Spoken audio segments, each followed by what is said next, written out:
This is the Clunk test. We're going to go through the progression from Clunk I to Clunk II, and then from Clunk II to the crank test.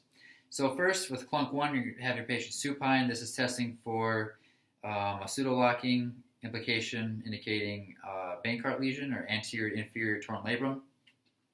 So to begin, you're going to go ahead and bring their patient's arm to their involved side, grasp the proximal humerus.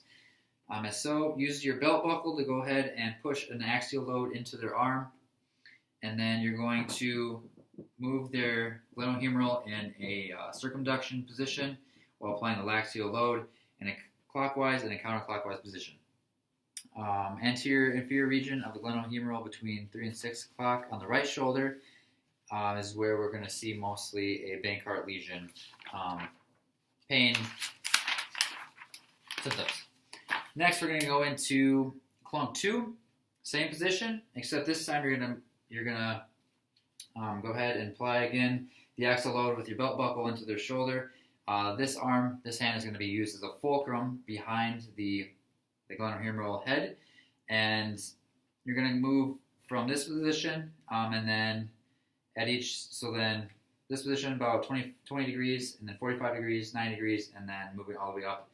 Apply the axial load, and then you're going to apply an anterior force at the shoulder, as so, and you're ratcheting in a sense all the way up their arm into this position.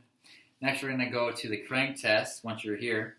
But previously for the Clunk II, again, this is clunking or pseudo-locking indicates an anterior inferior labral lesion depending on where labrum is injured. Next, you're going to go into the crank test. So you're going to bring them up into about 160 degrees of abduction.